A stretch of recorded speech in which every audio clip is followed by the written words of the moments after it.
Or live. Nate Wessel. Hi. What's going on? Hanging out, man. Do you prefer? I've seen Nathan and Nate. Which one do you like the most? Pretty much everybody always calls me Nate. I mean, I don't care either way, but like barely anybody calls me Nathan, and that's my full original name, of course. But yeah, it's always been Nate to everybody, and that's fine with me, but It's all when you're in good. trouble you get called Nathan. Probably. I mean, I'm in trouble quite a bit, so That's funny.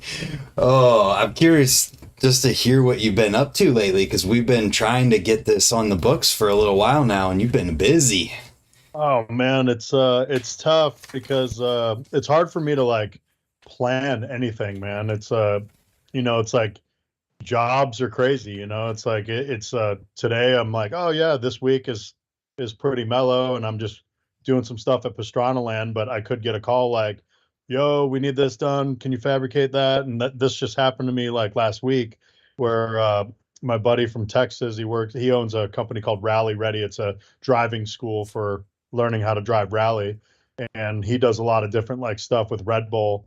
And it's funny, I got a call from him one time and he's just like, hey, do you think you could build a platform for an F1 car that gets carried by a helicopter? I'm like, "Yeah, I mean, yeah, sure, whatever." And so I drew it up and I didn't really think much of it, and I fly down to Texas and I'm like, this is my only time to do it. I'm doing it in 3 days, whatever. And because I had another event that I had to go do with Travis, and like we were doing this other thing called Surfing for Soldiers. So I had a 3 day window to like do this thing. This is how all my jobs go. Calls me up, go down there. The steel's already there. I ordered it. Roll in, just like 16-hour days straight. Like knock this thing out and like, all Jeez. right, it's gonna work, Dave. See you later.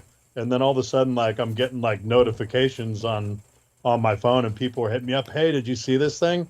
And they're showing me a Red Bull like F1 car flying over Austin. I'm like, yeah, I built that platform. And they're like, of course you did. I'm like, I just didn't think it was gonna be that big of a deal. I don't know. And it's like a lot of the things I get involved with, um, I'm just like, oh yeah, I did that or whatever, and it or we're at the thing like designing or building the thing, and somebody shows up and they're like, oh my God. And I'm like, uh, I don't know. This is just what I'm used to every day. That's the craziest stuff in the world that's going on. Is like my normal, Yeah. so uh, to me it was like, yeah, whatever, I'll build this thing, and all of a sudden I'm seeing it. I'm like, oh, I guess that was way more nuts than what I thought about. And then so that's what this last call was about. Hey, can you convert this F1 platform that you made and make it as like a show setup where they take the F1 car, put it on it, and the platform can raise like 35 degrees and sit there. So I flew down and welded some more stuff to it and made it like operational to do that. And I was like, hey, I gotta go later. And every single day has been like that for me, man. It's like 16-hour days and trying to finish it and just come back and go see my kids. And then I've barely been sleeping for like the last 3 weeks straight. It's been pretty nuts. Dude, yeah, that is wild. And I'm looking up the Red Bull, or not Red, yeah, the Red Bull F1 car thing flying over Austin. That's wild. Like, that made It's pretty mainstream funny because news. like I just threw the whole thing together. They had a plasma table at Rally Ready, so we plasma cut out of steel like the Red Bull letters and stuff, and I welded them to the bottom of the thing, and it just turned out pretty rad, man. And it like I said, it ended up being a way bigger deal than what I ever could even have thought in my head. Yeah, I mean, looking that up just now, it made mainstream news. That's so funny. So you just like, you have no idea. You're just getting a call, and then the next, as soon as you can, you're just there. Yeah, and I honestly don't really think about it that much. It's like a lot of these things. There's a thing I can't even talk about right now, but it was from my friend Joe Serlin in Utah, and man, he gives me this call, and I was like, man, I really don't even want to do it, but since you're involved with it, I'll 100% design this thing, and like these two other guys are involved with it that I totally love. That's the only reason I did it. I didn't. I could care less what it was for. Yeah. Of course I care, because like all I want is BMX to grow, you know, and Hmm. flourish and whatever. But there's just gigs that I think other people can do, and I rather hand those gigs off.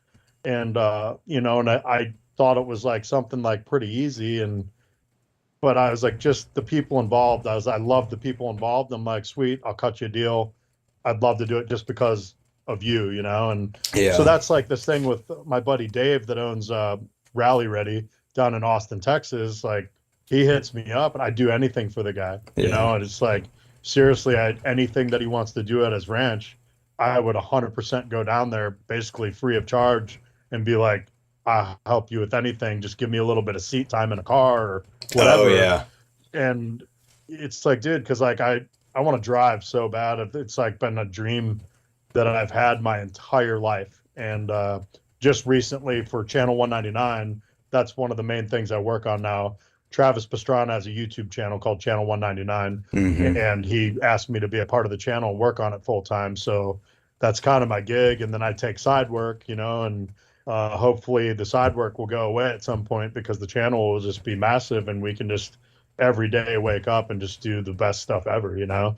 So one of the things we just did, we went down to Rally Ready and took some of the Channel 199 guys down there, and we all kind of competed driving, and got to go through like the rally school and drive, and then we got to compete in a rally sprint, and it was so badass, because the only thing I've ever really driven is side by sides, and I Yeah. really don't even have a lot of time, like seat time in side by sides. I can drive them pretty good, but I've only raced like I raced a rally sprint last year on a side by side, and then I built a couple like tracks for one of the Black Rifle Coffee owners, and a track out in PA, and so I have seat time like racing all those, but not like legitimate races, you know. Hmm. So it's just been I just want seat time and stuff, you know, like whether it's a Sierra car, a rally car, a trophy truck. Like, I never thought in a million years I'd ever get in a trophy truck, but that's literally my childhood dream, is to drive and race trophy trucks.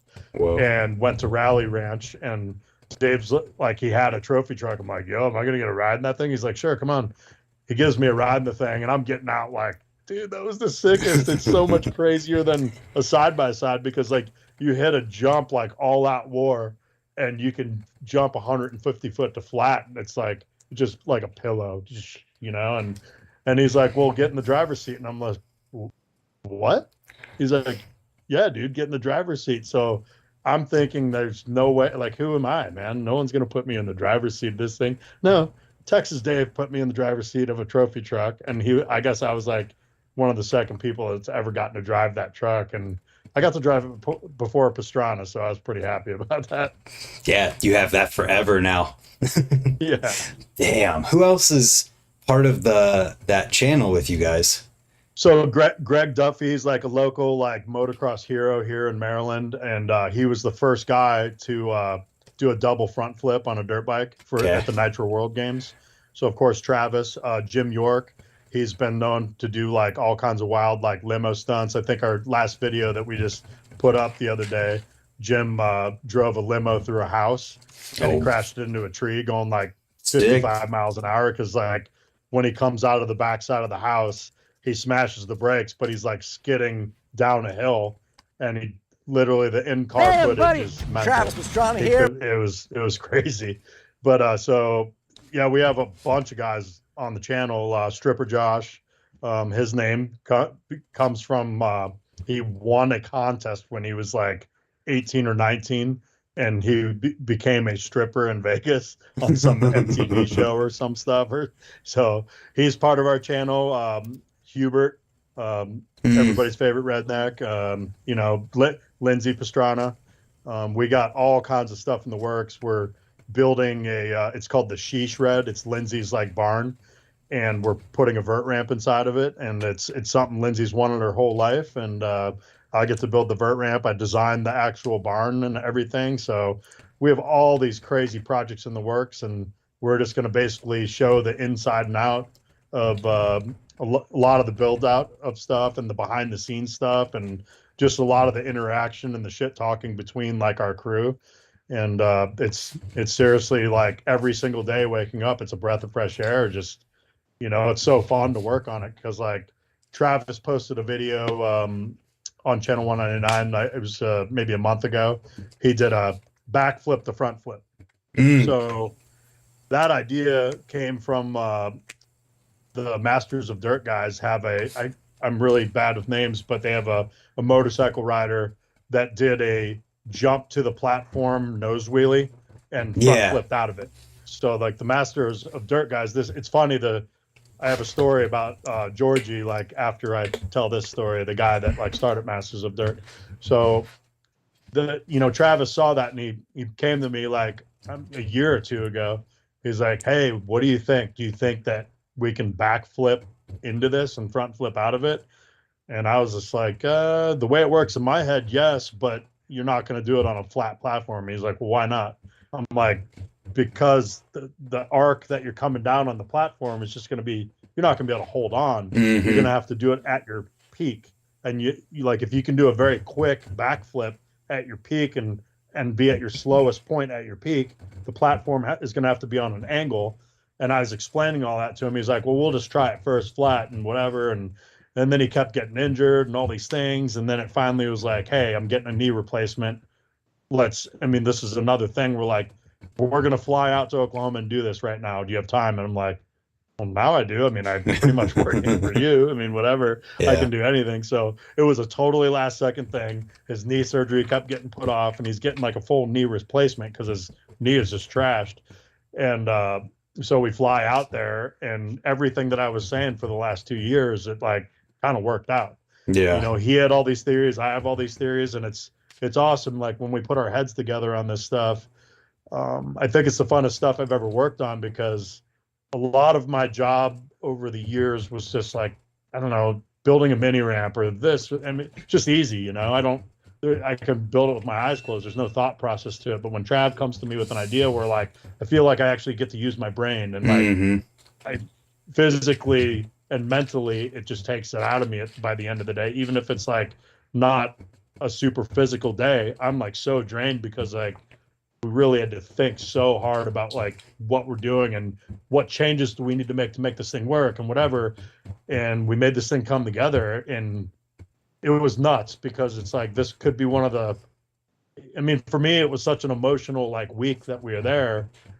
Travis basically, he's never going to hang it up, but this could be one of the last things he does really that's that crazy on a dirt bike, because at some point in time, he's got to hand it over to other people. Yeah. And even this trick, it's like his goal was to like, hey, I want to maybe go to an airbag lander, but if not, all I want to do is show people that it's possible and give the reins to other people, because it's like, there's only so many people pushing those boundaries. There's always going to be people pushing the limits and stuff.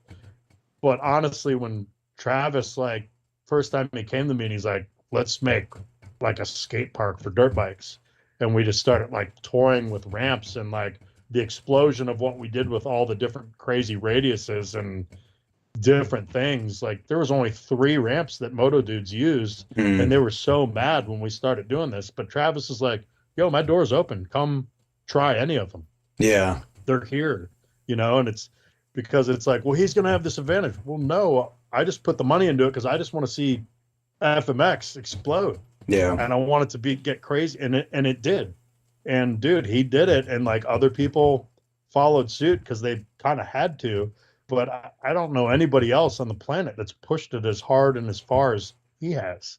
Oh yeah. And it's seriously been unreal being with them to like do that with them, because a lot of people are like, oh, you work for Nitro? I'm like, no, honestly I've never really done anything. There's only like 2 or 3 jobs I've done for Nitro, and they were small. It's like Travis put his own money, and we've designed everything in Pastrana Land in his backyard, built everything there, did all the trials and errors, and like, we need to do this and whatever. And when we were done with it, I would just give the drawing to Nitro, and they're like, they would build the show setup then. Oh yeah. But that makes sense. Trav and I figured all that stuff out in his backyard, and it was all the ideas from Trav's head though. It's like, this is what I want to do. What do you think? Let's try it. Oh, that didn't work, or let's do this. And so much of it just, every one of those ramps was made for a specific reason. Yeah. And even when we did the Sheeny triple flip ramp, that thing was 47 foot tall when we did it. It was insane. That is nuts. But it's like, it was nuts. So we built this like contraption, and we're like, and I'm just like watching the footage, and I'm filming it myself, watching the footage in slow mo, and it's like my bike and I need to be right here, Nate, and this and that, and we'd watch that, and I'm watching it every single day, like over weeks, and I'm like, it's just so normal watching it, and then this is where somebody comes over, and Travis comes in third gear wide open to hit this thing, and he goes 60 feet high off the top of the thing. So we're already 47 we're already 100 47 foot feet. we're already 47 foot off the ground, and so he's so freaking high, it's like unreal. Next thing you know, that person's like losing them. It's like, oh my god, what am I even watching? Like they're losing their mind. And I have to sit there and think and go, I guess this is crazier than what I'm thinking, because I'm just here to make sure this works, and we're changing the ramps, and we got to do this, and like we got to see if this extra thing that we put on works. And so I'm looking at it a totally different way, but I'm just around it so much. I don't know, I guess I've been a part of so many like never been done before things. It's like my life is revolved around that, right? You're And it's desensitized. like, so I live in that world of building those things, and you have to think on that level, like trying to do it. And I don't know, man, it's just normal for me, you know. And a lot of people are like, how do you do this? I'm like, I don't know. I mean, it's the only world that I know. Right. And that's why when somebody comes to me with a certain type of job, I rather give it to my friends, you know, like that they also build and whatever. And I mean, there's certain things I want to concentrate on that I think after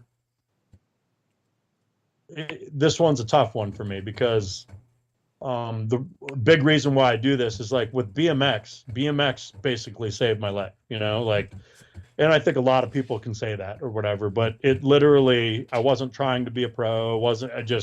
I was a lunatic, and the only thing that would like calm me down, and I'd put all my anger into my bike, and I'd just, you know, go for it every single day. And that's the only thing that was like calming all of that anger, you know. Otherwise, like if I ever would have been injured enough and or whatever, I would have checked out a long time ago. Like BMX was the only thing keeping me around. But it wasn't just BMX. It was like anything that like gave me like that adrenaline rush. Snowboarding, dirt bikes. And so it wasn't just BMX. It's like you can say that for anything that I did, because I started snowboarding the same year that I started riding BMX, and I didn't touch my bike in the winter.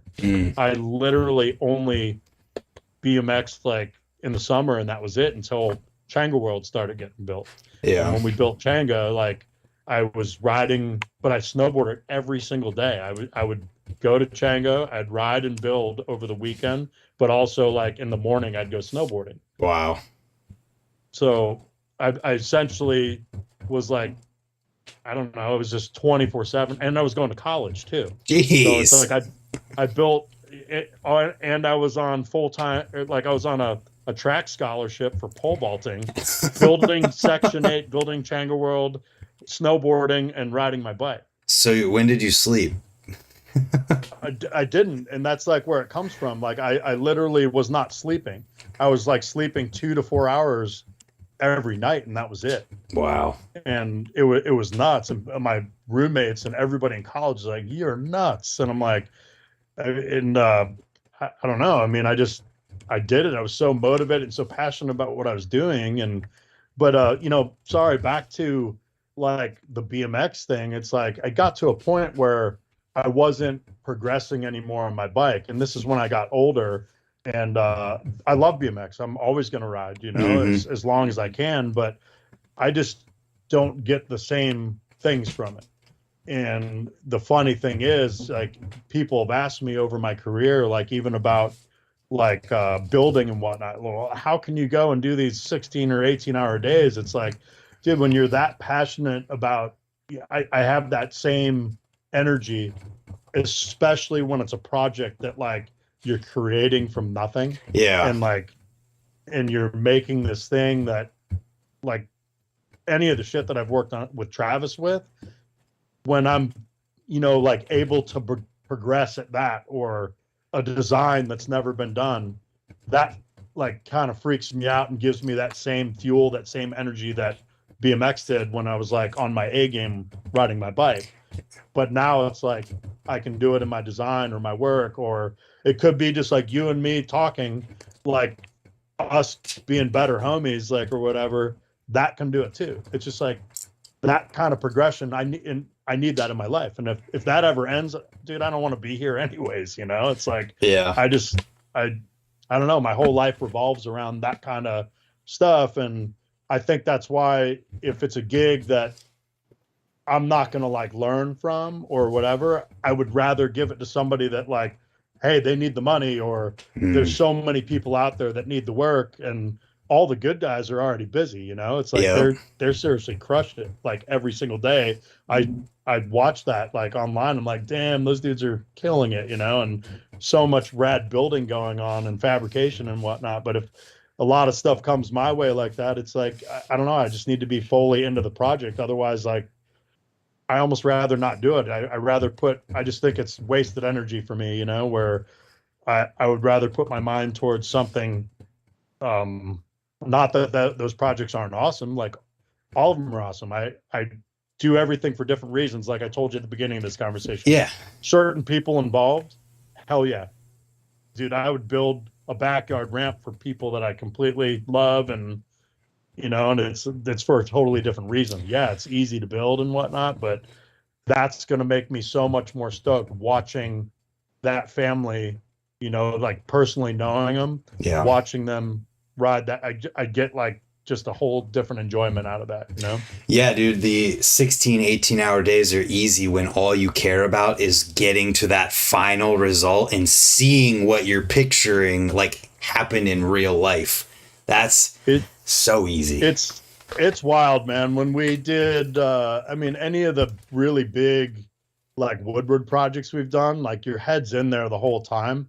But I just never realized how crazy it is until like they have the grand opening all of a sudden. And it's like, you're overwhelmed because this thing that you put together and designed, which I mean, a lot of that stuff I think is easy too. But once you see it all work together, where there's 250 people in the building and people are using the trampolines and coming down the drop in and using the park and then doing this and all over the building, it's like, and then it hits you like, damn, it's really sick to see this whole thing like work with everything, all the hallways, and that's overwhelming sometimes. And it's sometimes it doesn't click till then though, you know. It's like, you know, you're any park or anything that you're doing is like for this good cause and good reason.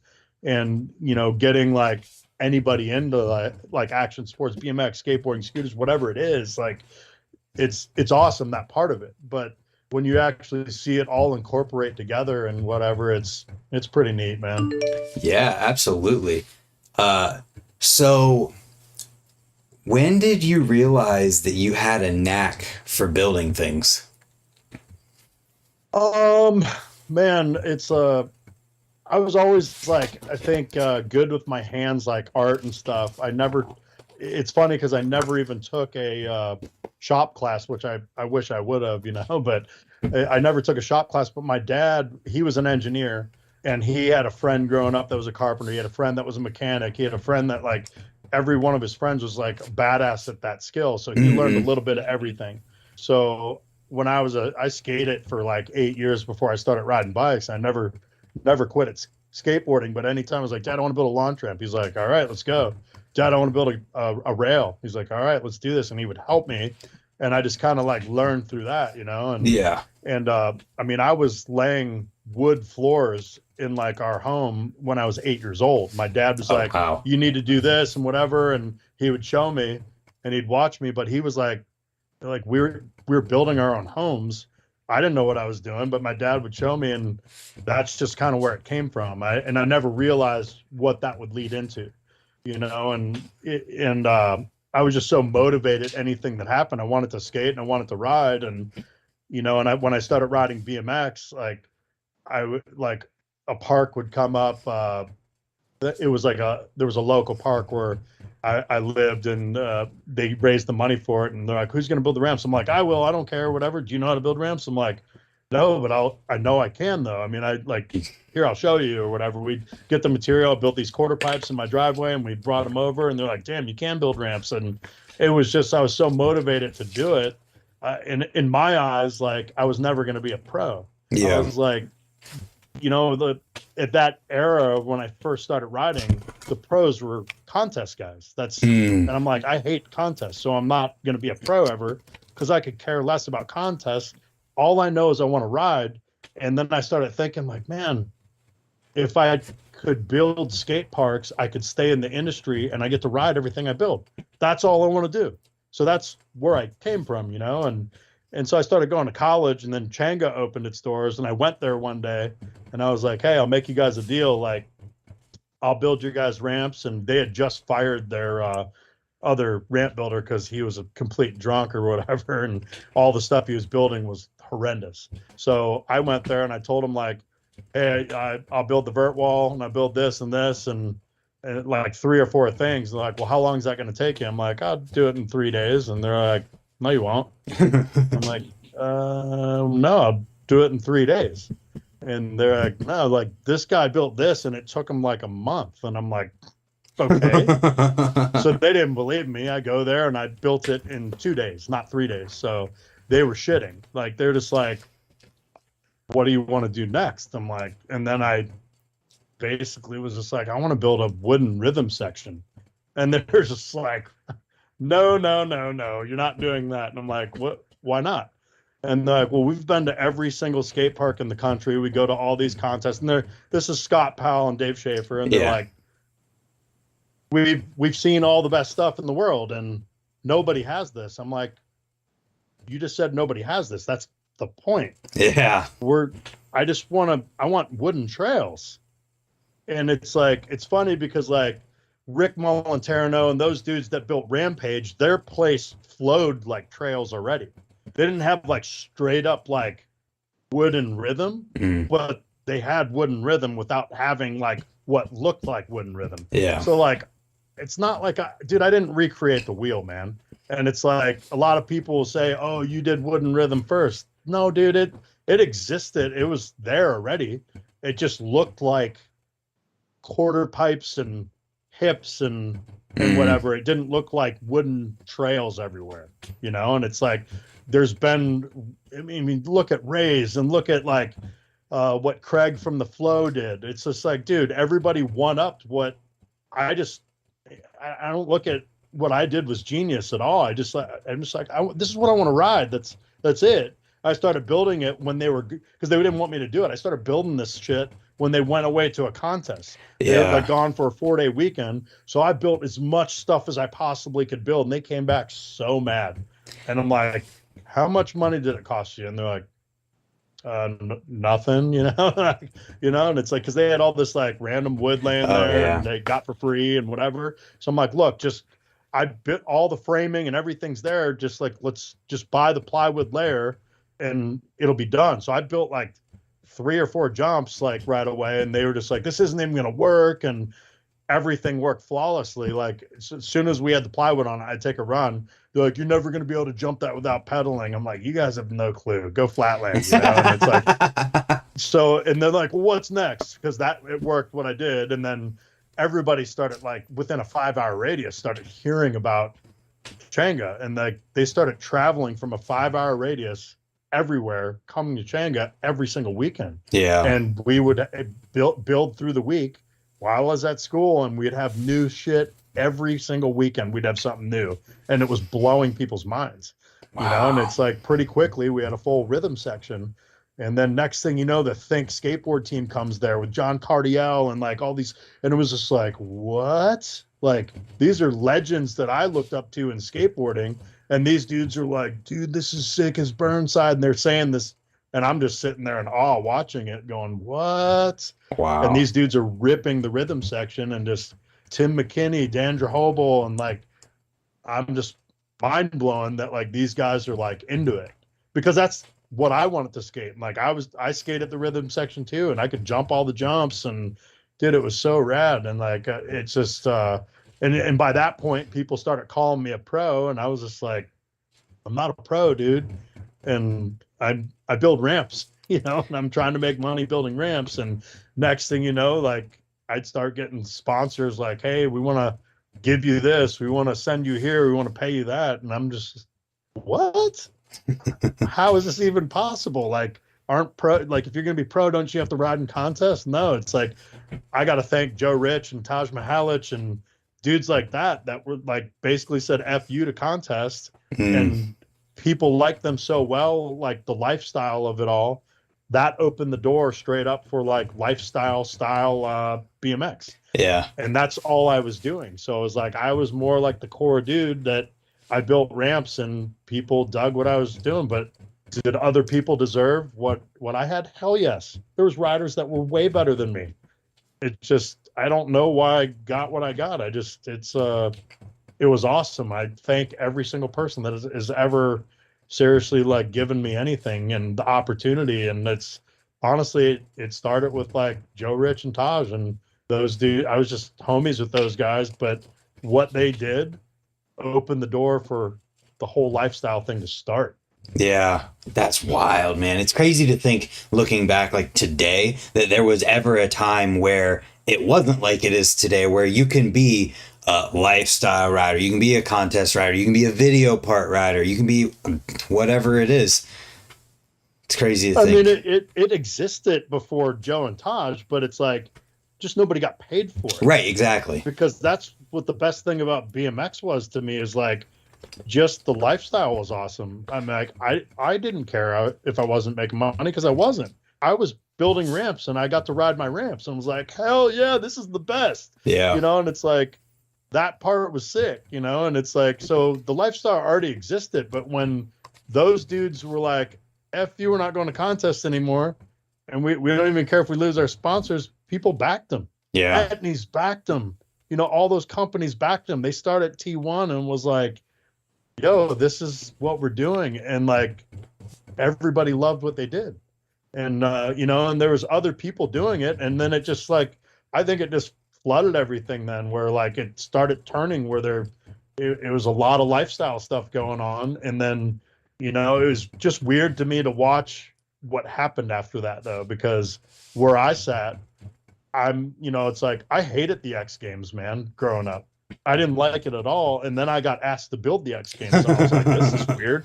I don't even like the X Games. And there was a reason why I didn't like it. It wasn't the people. It just like, there was all these Tour and X Games. They were the same thing. And I'm like, yeah, I didn't think they should stop or anything, but I'm like, man, why is every contest the same? This sucks, you know? So when they, you know, I got asked to be a part of the X Games and do it, I put a stipulation on it. And I was just like, yo, if I'm coming in to do this, I want to be able to like add a different flavor to this. I honestly want to change it more to like a flow style thing and just show a different aspect of like what the riding is, you know? And because it's like, Tour is amazing. I don't want that to stop. I just don't think there needs to be two contests that are exactly the same. Yeah. And so they allowed me, and it was crazy. They allowed me to do it, but I started doing it and I got some hate for it for sure. And I don't know, I just always love pushing the boundaries on stuff, but it honestly opened the door to allow some of the best riders in the flow style world, because like, dude, there's so many categories of riders everywhere. Mm-hmm. And you can't say like, this guy's like, that does only park stuff is better than this street guy. Like, to me, that you can't compare it, because it's like, neither of those guys are going to do each other's thing, you know? Right. There's only a couple dudes out there that really could do all of it, you know? And it's, that's the thing that I've always enjoyed about Simple Session. When I started designing Simple Session, man, it's so hard designing a course for skateboard park, skate street, BMX park, BMX street, and like all the flow elements. And it's impossible, you know? And somehow we do it and it works, but problem is, it's not really the best flow park. It's not really the best park. It's not really the best street course. And that kind of sucks. And what I enjoyed about that from the start, and I wish it was still this way, but it's never going to probably go back this way. I enjoyed that there was both elements on the course. And I always looked at it like somebody that could go do a circus trick and then do over tooth hanger to whatever, you know? Yep. And if you can do all of that, like that dude should be king, you know? But I started seeing things where the park guys would all podium, and I watched Devin Smiley do the hardest thing I've ever seen in my life, the hardest run I've ever seen in my life. Like, why is he not on the podium? Yeah. You know what I mean? So I don't know. It's like you watch those things and it's so tough. The judging at that point, it kind of had to separate how it did for like how pissed off people were getting in both disciplines, you know? Yeah. Which is, it sucks because I really like watching the well-rounded stuff. I mean, I think it blows my mind more because I know a lot of the street dudes can do crazy park stuff. They just never show it. They're categorized as a street dude, and that's what they film and take photos of, you know? Maybe there should be 3 categories of awards: park, street, and then a top 3 most well-rounded at both. I think it would be, I mean, that's my favorite thing to watch that but that's my era. Yeah. You know, my era era I get it, yeah. In whatever we're called at mid school. And I mean, for my age, I should be in the old school section, but I didn't start riding until I was 16, you know, but it's like for my era that we just rode everything, anything that was put on in front of us, like, oh, this curb, oh, this dirt jump. I mean, most people didn't even think that I rode dirt jumps, you know, the first time but you know, the first time I went to New York, I was like with Robbie Morales, and like he was just dying laughing because there's like all these like trail kids there, and they're like, what's this freestyler doing here? He's got 4-piece bars, and they were like trying to help me through the rhythm section, and it was so funny.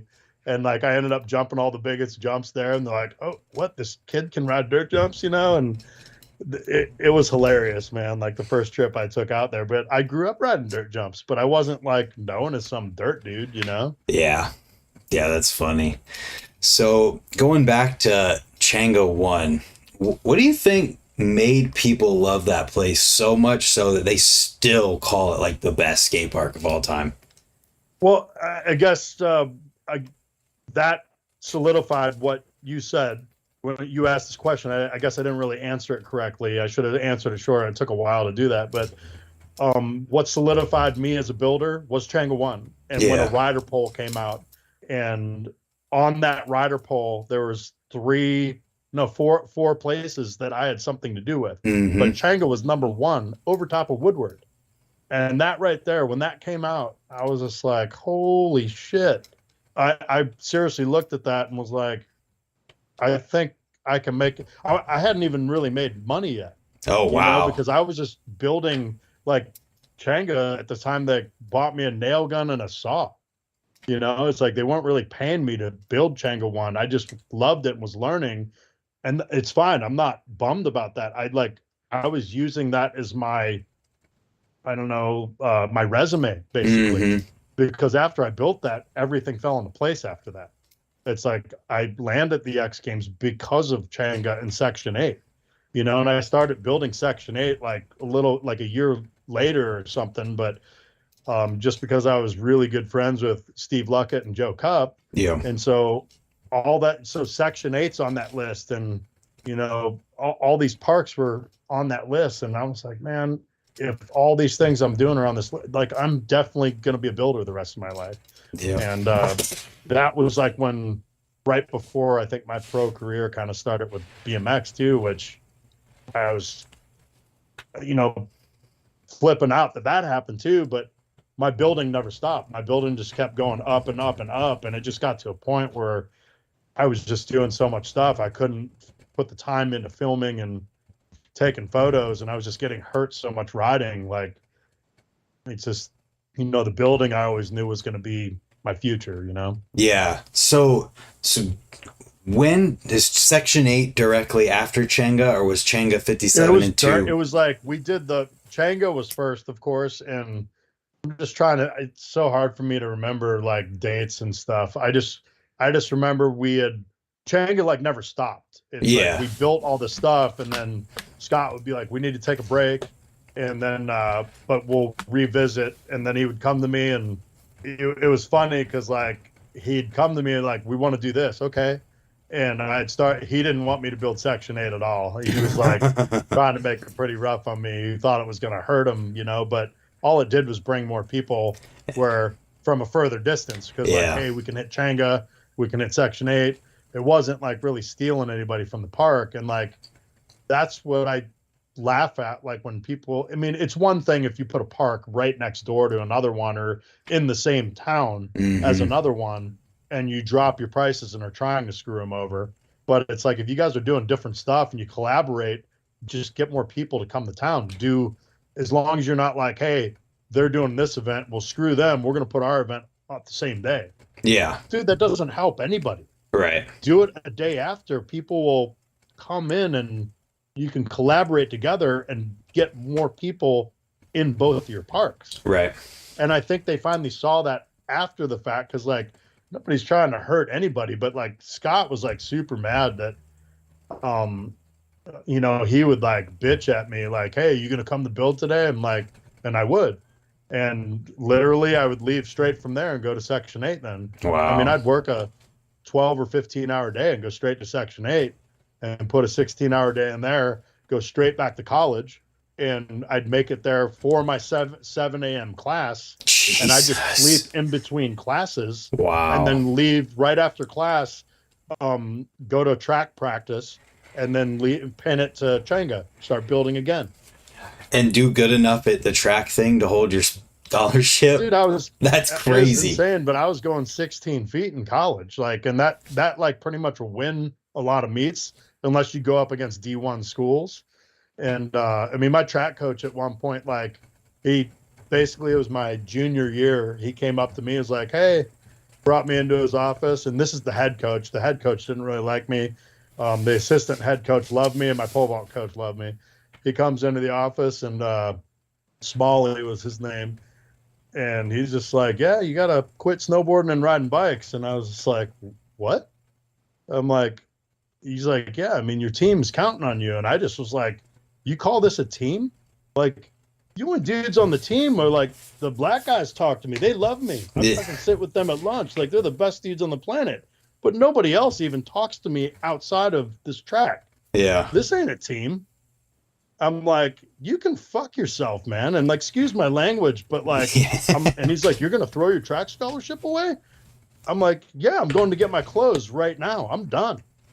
Like, I'll never quit riding BMX. Like, dude, I'm never going to quit snowboarding either. Like, I mean, I love doing this and I'm very passionate about it, but I always told myself I got into pole vaulting. It was a joke. Like, to begin with, like, I was in trouble all the time in school. My parents made me do an after school activity, and it was cross country. And there's a bad scenario that happened that my brother didn't stick up for me. He was a senior, and I was like, he was a sophomore maybe, because I was still in middle school when this happened. And so I was on the cross country team, and I hated it. I didn't want to do it. I hated running. And all the seniors initiated me one day, and they beat the shit out of me. And they beat me up pretty bad because I was screaming at them to let go. And honestly, I wish I knew. I would go visit every single one of these guys if I knew who they were right now. But it's these dudes like messed me up pretty bad, and they messed me up bad because like as soon as they grabbed onto me, I got my foot loose and I kicked one of them in the face. But my brother just stood there and didn't do anything. They beat the shit out of me, like were hitting me in the sternum super hard, and I was just left crying on the ground. And the next day, my mom, that day, so I rode my bike home, and my mom's like, what are you doing home from cross country? And I was digging through the junk drawer or whatever, and I grabbed my dad's pocket knife. She's like, what are you doing with that? I'm like, I'm going to stab every single person that just put a hand on me. And she wrestled the knife out of my hand, and then I took off, and she couldn't find me, and I was gone on my bike. And this is before I rode BMX. Like, I had a BMX bike, but I was a skateboarder at this point. So I took off on this BMX bike, and she couldn't find me the rest of the night. And then once that happened, she pulled me out of cross country. And she's like, you're doing an after school activity, you're doing track. And I didn't want to do that either, but I was like, whatever. And so I was running around the track the one day, and somebody's like, Wessel, try this pole vaulting. I'm like, this is so stupid, man. I picked up the pole, and I'm like, whatever. And I ran down and I cleared the crossbar first try. And then I was sitting there, I'm like, can I do this? And they're like, yeah. I'm like, it's way more fun than, I'm like, I don't have to run on the track. And they're like, no. I'm like, no way. So I can just sit here and goof off and jump over this stupid bar. And that's all I have to do. And I can come to track. And they're like, yeah, awesome. So I quit like running and I just started pole vaulting. And like literally we would just mess with people, watch girls run around the track and just get a tan on the pit and whatever. And then I ended up getting good at pole vaulting and just I got the school record, and Wow. next thing you know, I get a scholarship to college. And but I always told myself, once somebody makes this not fun for me, I'm out. Right. And Coach Smalley made it not fun for me. So I checked out right there and kept riding my bike and snowboarding. Dude, I remember when I was in high school, one of my buddies wanted to try and sign up for football late. And so I was with him for whatever reason. We went to where they were having practice and walk up to the coach, and they're talking about whatever. And he looks at me and he asks me why I don't want to sign up. And he starts trying to tell me how there's no feeling like going out on the field on a Friday night under all the lights with everybody there. And I was like, dude, I looked at him and I'm like, you have never been 15 feet in the air on a bike before, have you? Yeah, exactly. Because there is nothing like that. And BMX doesn't end whenever I graduate from high school the way that football does. And that's so, you know, you saying that, this brings up a good point back to college. So when I was in school, I was videographer for props like at the time. And during the summers, I'd film a bunch of stuff, and I was the BMX director at Woodward, and filming all this content and like sending it to props and whatever. So I'm in college, and my college was like a smaller school, it was Ashland University in Ohio. Yeah. And I was an art major there.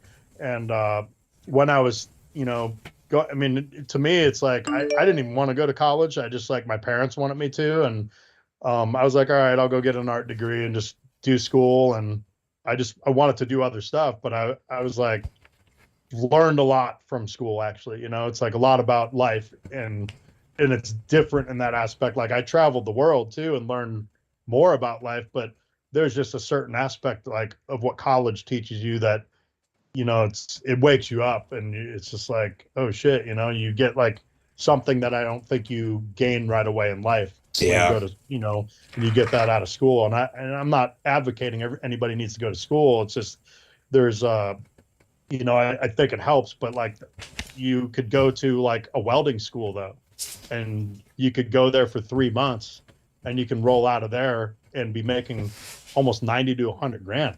Literally, yeah. First year. And I didn't know that. This is before I started welding, you know, and it's just like, once I hear that, I'm like, why didn't I do that? Why didn't I go to 4 years? And I could have cared less about running track and all that. Like, I wish I was a better welder and had certifications and whatever. So, you know, that kind of schooling can teach you the same thing. But like, I got asked to go on Road Fools then as a filmer. And I think it was Road Fools 3. I don't remember, whatever. It's either 3 or 4. I think it was 3. But so I got asked to go on this trip, and my school was like, if you have an unexcused absent for 3 days in a row, you start going down 1 letter grade every day then after that. Oh, geez. So I was going to fail out of school going on the trip. Yeah. And I'm like, I just got asked to go on one of the biggest things going on in BMX. Yeah. You know, this is before, you know, the internet and like everything. This is like one of the most iconic things that's like happened in BMX. Yep. And, you know, there's I don't even know the amount of copies that were getting sold around the world, but I'm like, I have the opportunity to go on this trip, and I'm going to fail out of college if I go on the trip.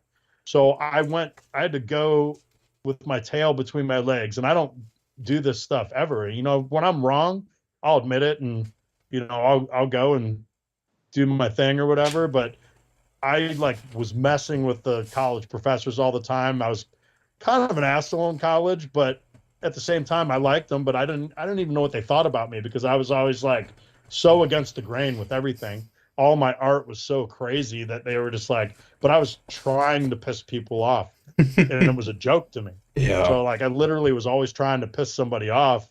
but that's kind of what art is sometimes for some people, you know. And so I had to go to all my college professors and be like, hey, and I thought they were just going to be like, F you, Nathan, you basically, you know, the Nathan comes out at this Yep. point, Yep. like, you seriously have caused so many problems for us, like, no way. So I'm like seriously going and sit down with 3 of my professors that I would have failed out of school, and I was like, hey, I got this opportunity to go on this trip and all this stuff, and explained it all to them, like what it was.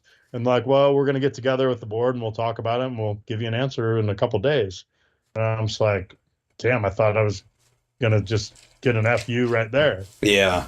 They come back to me and sit me down, and literally I couldn't believe what they said. They're like, look, from day one, we've seen you, like, you showed up and like you're the only one like on the college campus with like dreadlocks basically, you know, and you're riding your bike. We see you every single day, like after school, like it's like you're passionate about it. We know that you're going to do this after school when school's done, and you're, you know, like you've graduated and you have your degree, you're going to be doing this. So as long as you can like try to do some of your work beforehand and you show us what you're going to do to stay up on everything and make sure. And I like couldn't believe that they were saying this to me. Yeah. And I'm like, I thought these guys hated me. And I was floored. I was like, for real? They're like, yeah. And I couldn't believe it. So I basically got excused to go on a 2-week vacation to have one of the funnest times of my life and have the craziest experience, which waterfalled into everything and pretty much why I became a pro bike rider. Mm-hmm. You know, it's like straight up that came from props. I mean, I was like a good rider and stuff, but I was like on the trips. I only went on that first trip to be a videographer. Halfway through the trip, they pulled me aside and like, hey, you got to film an interview. I'm like, what do you mean? Like, well, you're going to be a part of this trip for real as one of the riders. I was just like, what? And it was crazy. So we had to like fake my interview of like, because they filmed all the original interviews like in a spot, like at the beginning of the video. Yeah. And it wasn't like faking my interview, but they put me in there and I had to catch up on all the interviews. And I still filmed like the rest of the trip. And I was like, couldn't believe that they put me in the trip as a rider. Wow. And then every trip I went on after that, like, was kind of a similar scenario. I came on the trip to film, like the next one, even like, yeah, we want you on the next trip. And I'm like, oh, I'm just going to film. No, you're going to be a rider too. I'm like, what? So it's like that pretty much, you know, solidified me being a pro at that point. And, you know, then because I didn't view you, you know, here's how I see it. Like, you're not professional at something unless you're making a living off of it. Yeah. Is how I personally see it. Yeah. Because there's a lot of people like, oh, I'm a pro. And like, yeah, you might be doing the exact same tricks as the pro. But dude, go out and do shows. Like, if you're getting paid to do shows, yeah, dude, you're a professional at doing that. You know, and it's like, if you're making money and like, that's your profession, you know. But if you're just going out and you're not getting paid for it, that's just how I always saw it. So even when people were telling me I was pro for years, I'm like, I'm not pro. I'm like, I don't make any money off this. And all of a sudden, like, got my first paying sponsors and stuff, was like, holy crap, this is wild. And then all of a sudden, a bunch of other stuff comes with that you didn't ask for. Meaning, like, all these people are looking up to you and this and that and that. And that's when I decided, man, these kids are looking up to you. I just always decided, like, I'm going to be as cool as I can. And I'm going to try to help kids in a way that never came to me, you know, meaning like I used BMX basically as this complete aggro thing that just got all my anger out. Yeah. I honestly just didn't want any kids going through the same turmoil as I did. And BMX can be, you know, a good place to vent, but there's a million other things you can use the vent also. So anytime I saw a kid like that, and like, that's honestly why when we did Bikes Over Baghdad and started that whole thing and doing the trip overseas to the troops and stuff, you started meeting all these like military guys with PTSD and all this stuff going on. It's just the same thing, you know.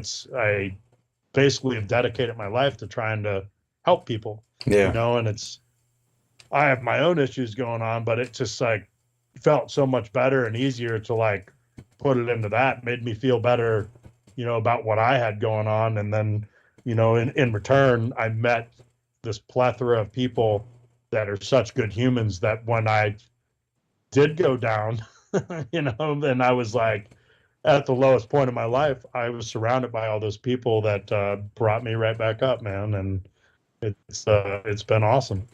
Hell yeah. It just sounds like you just work hard, help people, do everything you can, and life gives it back. Dude, yeah, I mean, just always, for me, it's just like be selfless, dude. You know, it's like that's, you know, if you can learn anything, and that's not me saying that, just I learned that from other people. The more Mm, selfless you can be, you got to do stuff for yourself still. Because like, if you just like are always doing all these things, you don't concentrate on your own mental health and like do things for yourself, you're gonna take a shit somewhere, and it's yeah. not gonna be good. So it's like, but I see a lot of, I probably could have made a lot better business decisions with some of the people I've worked with in the past, and more like businesses, not like just people or whatever. But Hmm. I could have been way smarter with that stuff. But how I handled it all, I was just passionate about what I did and was always just trying to do the best thing. And no, maybe I've not been the best business guy and I'd be way further ahead in life, but that's kind of what I'm getting at, where I watch the people that are way ahead. Maybe they're millionaires or whatever, but man, they've burned a lot of bridges along the way, and I don't know, man. I don't feel like burning bridges like that, and if that's happened in the past, let's talk about it. I don't know, like Yeah. I'd love to get something out of it and learn how to not do that again. You know? Yeah, absolutely. What is that saying? People, it's people say it the opposite way that it actually should be. Some people say it's better to like blow up or whatever than to fizzle out. But it's actually better to the opposite way, to like slow burn rather than go off like a firecracker. Yeah, I mean, I don't know, man. I've definitely blown up before. It's not often. There's certain things that set me off, but it's like I've always tried to handle stuff a little differently. Even, when I had guys like working for me and stuff, man, I've watched what other bosses have done, and I've never been like real stoked on that because like, I've always given guys a lot of opportunity and chances, and maybe too many chances, but dude, a lot of the guys that we started building with, they were like, I don't know, living paycheck to paycheck, but they wanted to stay in the industry, like, Mm, and be a skateboarder, be a BMXer, and they want blow all their money from the job and live paycheck to paycheck. But a lot of those guys would screw up on the job. But man, it's when you see a boss that, and I had like bosses working under me that would do other jobs, and they would be like, "Yo, you shouldn't give him another chance. He'd be fired immediately from this." I'm like, "Yo, I'll handle this." And I'd talk to them privately, but 90% of the time, man, most of the guys screwing up have some crazy shit going on in their lives hmm. that is so nuts. And when you talk to them, they're like, dude, I know what you're going to talk to me about. And they're all like pissed off. I'm like, you do what? And you're like, oh, I did that. I'm like, yeah, I don't want to talk to you about that. I want to know if you're okay. Or are you good? Like, is shit good at home? And well, what do you mean? I'm like, do you need a break or what's going on? Like, you got something else going on? It's like, and all of a sudden it totally turns around. It's like, damn, dude, like, yes, this and this. I'm like, well, man, it's showing in your work.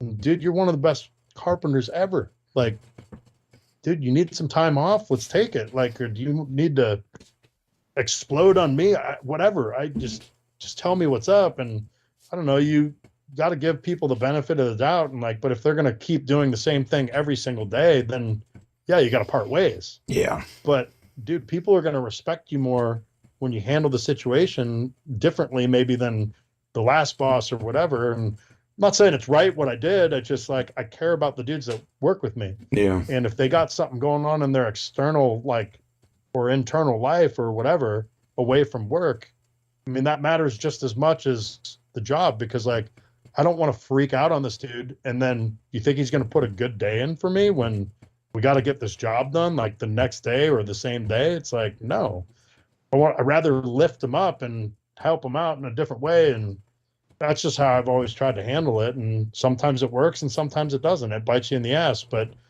you just, I'm not going to change that though either. It's, um, people matter, and they're, what they have going on in their lives matters. And I don't know, everybody needs a helping hand, including me.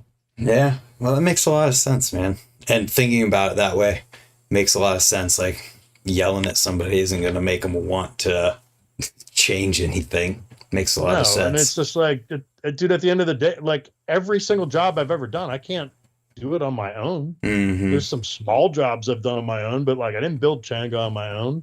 There was a lot of input from a lot of people. Yeah. And it's just like, I took the influence of all of the friends that I grew up riding with, and I put that into the park, and we all did it together. It wasn't just me. Yeah. And it's like, I might have gotten the credit, and I wasn't looking for the credit either. It's just like, dude, a lot of people helped out with all this stuff. And every single guy that's ever been on my crew, like, they helped me build what every single one of those jobs. Yeah. Yeah. Going back to the whole Changa thing. So Changa 1 sound like it came in like phases of building all these things as it progressed, but like there was also Changa 2 and Changa 57. Did you start from nothing and design and build those with the crews? Man, it was so tough with like Changa 2 even. It's just, there were so many stipulations on it. Like, I didn't even want to do what we did in the building. Like, I designed it, like they just had like, we need this. And it was like more of like, we had to go by the rules of the, some building codes. Oh yeah. Some things like that. So there was things that I did in the building I just didn't even want to do. And it that part sucked, and I was never like really happy with it. And there was like extra space that like, we just didn't have the money to do all the stuff that we really wanted to do also. So it was just like, but it all happened so quickly. We just put it on paper and we just had to go. And it was like, damn, this was cool. But I just never was like stoked on it, like how Chango 1 was. But we also were trying to do a different park. So it was like a different style than what we had at Chango 1. So you could ride Chango 1 and then come to Chango 2 and ride totally different stuff, That makes sense. And so that park was really hard. Just like, if I had it my way, like 100%, I would have designed the park completely differently. And it's just, but I don't think it would have like worked out with like what we had to do building code wise and like ADA wise. Makes sense. So yeah, that was difficult with that. And Changa 57, it was crazy. Like I was living somewhere else, and I came in and I wasn't like getting paid to do the job. I came in and I was like, look, I'll give you guys 2 weeks. And a bunch of my tools I left my tools there. A bunch of my tools got stolen, and which sucks, whatever. But I came in and put 2 full weeks in that were like 16 and 18-hour days. And we knocked like almost the whole park, the framing of the whole park. And then a bunch of guys stayed behind and like finished it. But we recreated like the little devil bowl in there and built it like backwards. I mean, it wasn't the exact same bowl. We did a couple things in there that were super rad, but it's like, I mean, it happened so fast, and I wasn't, I didn't even get to like test ride anything. Like we built it and I left, and it was just so many hours going into it. Like you kind of like lose sight of, even when you're setting it up, you like lose sight of like because you got to move on to the next thing. And if you're never like really getting to like test, hey, this doesn't work, we were taking ideas from different parks. Like I built this thing at Mission Skate Park down in Florida for Chad. It worked out so good, and I wasn't there for the setup, and I was like, just do this. And I never even really got to ride it. So I don't, I think there was problems with it or something. And I think it eventually got worked out, but it's like the one that we did at Mission was amazing. And it's just, but that's hard because like when I see stuff in person, I put it together and I'm eyeing it up. Like, and then maybe we'll set it up just to trial and error it and go, this doesn't work or it's perfect or whatever. And that's what we did down at Mission. And it's hard when you're not there. And it's like, it'd be different if I always did so many favors for those guys that I just put so much into those parks, and no, I didn't make money off of them. I made money. We got paid doing Chango 2, and that was cool. It wasn't like huge or anything, but we got paid doing Chango 2. But man, just going up there and putting that much into a park, which I have no problem doing. That was for some of my best friends. Yeah. And I wanted the place to succeed, but like doing that park, they were tight. And it's just like, I've done some parks that I've made quite a bit of money, and I would never ask that of those guys, because all I want is to see those guys succeed. Yep. And, maybe if I would have charged them for that park and built it all the way out, it would have failed sooner, Yeah. And it's just, and that's something I just didn't want for those guys, So it's funny. I've built a lot of different things and stuff that like I never made money on, but it's just, it was worth it to me to get the experience, like, and give you a good example. This is funny. Like, I'm going to call out Robbie on this, Robbie Morales. I love Robbie to death, man. So I was in town in California, and I showed up at the A1 Supercross, and Fox got me in there. It was a Fox rider at the time and whatnot. And like, I roll up, and Robbie's sitting there in all the seats. He's like, Wessel, what are you doing in town? And I'm like, building a free running parkour gym. And he goes, what? And he's just, and I'm like, yeah. And he just laughed at me, and he was talking shit, and he's like, you'll do anything for money. And I'm like, that's not why I'm here, Robbie. And he just was like talking a bunch of shit, and I was just laughing. So I didn't even talk back to him. I was like, whatever, that's Robbie. The funny thing about that story is, I worked on the movie Paul Blart Mall Cop. I built all the ramps on that movie. And if you watch the DVD, Rooftop's in that movie. Yep. Mike Vallely's in that movie, and a bunch of rad dudes are in that movie, And so I met this kid, Victor Lopez. He's a stunt guy, but he's a free running parkour guy.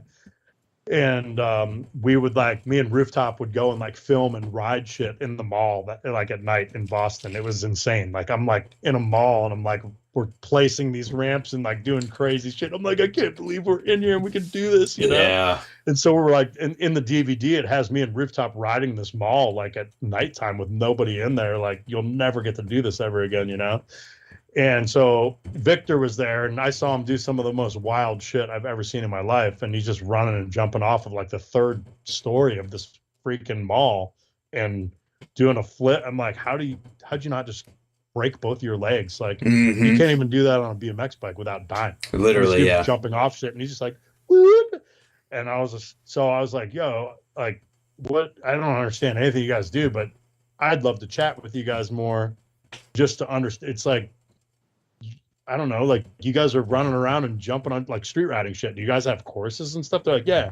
So he takes my number down, and I didn't know what I was going to get out of it. I wasn't trying to get anything out of it other than I was interested to like try to look at it in a different, like, totally through different eyes, going, will this help me think of like a new concept for skateboarding and BMX? That's like how I looked at it. So he calls me one day, and he's like, hey, we want to, fly you out here, and we're designing this course.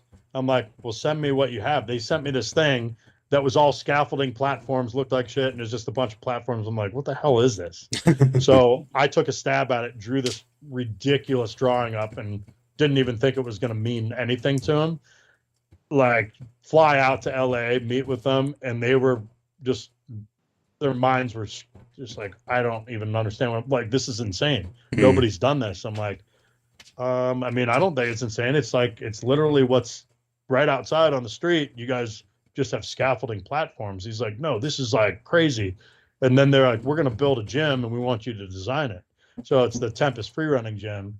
And that's what I was building. And I said, look, they're like, we don't have a lot of money. I'm like, I don't care. Pay my flight, pay for my food. I'll do the job for free. I don't care. I'll give you like 2.5 weeks of work, and we could probably knock most of the stuff out in 2.5 weeks. And we did. And so that's when that A1 Supercross is going on. Like, I did the job for free. Yeah. And I said, just take me along for the ride when you guys blow up. And then they built like 4 more gyms, and I got to design a bunch more shit for them. And like anytime that they have an event, that like I'm homies with these dudes, and these dudes are like Hollywood stunt guys. These guys are in Batman, Spider-Man, like all these movies. These aren't just like free running parkour dudes. These are dudes that do some of the craziest stuff I've ever seen in my life. And after I built that first thing, it blew my mind what I learned. I Yeah. seriously like still have these concepts I've not used yet that would be so mental for like a skate or a BMX project, like a cool like video piece, or probably not so good for like a park or something. But I look at it so differently now. It opened my eyes. Like if you don't like, you can't like roll on a job and be like, yo, I'm the best here. And yeah, whatever. No, I hire dudes that are better than me all the time on purpose because there's certain things I want to concentrate on. And it's like, I'm not scared to, yeah, I can do all the jobs, but I'm not scared to, I'll do the worst job in the building just so like the guy that I hired, so I don't have to think about that, can go do that, you know? So that's how I looked at that job. Like I'm walking into a scenario that all it is learning for me. Back to the first thing I said, where all I want is that progression, Yeah. you know, and that seriously brought me up so much, like in my mind of like how I looked at designs. Cause it's not that I was like stuck in any way. You know, I love taking other jobs outside of skate and BMX because I feel any of those jobs that I do, like for a stunt for a commercial or a movie thing, or you know, car things or whatever, like you come back with a fresh mind and you look at some of these designs or like a simple session like so differently than I would have, and I just have so much more to add then, you know. Makes total sense. And I think everything you're describing is why you work so well with Pastrana, because he's the exact same way with the dirt bike stuff and progression, and you're the guy who makes the ramps and all of that stuff that makes it possible to do the trick part of it. Yeah, I mean it's all of our minds, man. It ain't just me. It's like we have these theories, we come together. Like Travis is so unique in that way, where some of the stuff that we've done, I honestly wouldn't trust anybody else even trying the ramp, because like, you know, he already, like, we've done so many things together that like he knows how this thing's going to react. He knows this and this, and all right, well, make sure you're thinking of this when we do this, and we work so well together like that. And he's trying to like hand it off to people. He's just, hey, here's just showing you the possibility. Like, here you go, you know. And he's like, and it's pretty rad. There's other people that are stepping up to the plate now with it, and I hope we can do the same thing. I mean, because I don't want this ever to stop. I love this, like everything. I love all action sports, and I hope we get to keep pushing the boundaries and keep making it so nuts that, I mean, it doesn't always have to be nuts, you know, but I just hope we push those boundaries so much that like a glimpse of something we do gets a, you know, kid, you know, whatever, you know, a girl or a boy or whatever, whoever wants to get in this, like, Yeah. come join this world. It's rad, you know. Inspiration. And I think doing the YouTube channel is like the best idea for how to do that, because it's not limited by producers and other people who are like, oh no, we can't do this, or anything to do with like insurance because you're doing a TV show or anything stupid like that. It's like, no, we have the idea, we're just gonna go do it. And we've all seen, you know, the Mr. Beasts and the Paul brothers and how the potential of YouTube and the internet. So it's like, why not take that potential? Dude, I honestly hope it gets to that point sometime, because we have so many ideas. We just don't know how to pay for them yet. Yeah. Like our whiteboard is crazy of like full of stuff, and it's stuff the world would love, but we got to figure out how to pay for it, you know? So it's just we're trying to build the channel and build our characters and all the things like one step at a time. But it's honestly the funnest thing I've ever worked on. Yeah, I mean, looking at the page, it's doing good so far.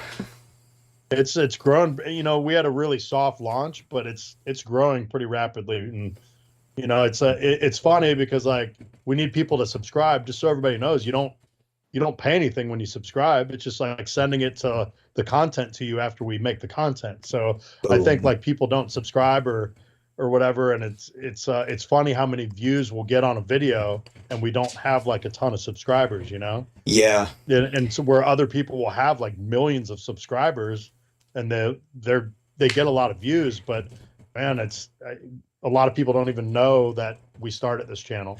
And I think if it was just Travis's name on it, it might have grown like way faster. But Travis just didn't want his name on it. He wanted to start this thing so he could be with his friends more and like possibly not be traveling so much and like be at home more and do a lot of the things that he does on the road, like right at home, but Yeah. with his friends and family, you know? Well, the cool thing about YouTube is that subscriber numbers don't dictate how much that you get paid through the advertising and things. And video, like YouTube doesn't base how far things get pushed based on those numbers. So like, just for an example, like with my own channel, I was doing well with like only a few thousand subscribers, just purely Nice. based on the types of videos I was making, because they would get views over long periods of time and never like die out. Whereas like you upload a video and you have 10 million subscribers, if there's no like utility to it, where people aren't searching for this thing every single day and how to do whatever, anything like that, then after 2 days, it kind of just dies because everybody's seen it. Yeah. So there's those aspects to think about it too, where, you know, you guys do these crazy things and these videos are going to live forever because people are always going to watch this crazy thing and it's never going to completely die. So it's like the subscribers will catch up, but Yeah. if the stuff is good, it's going to be watched forever.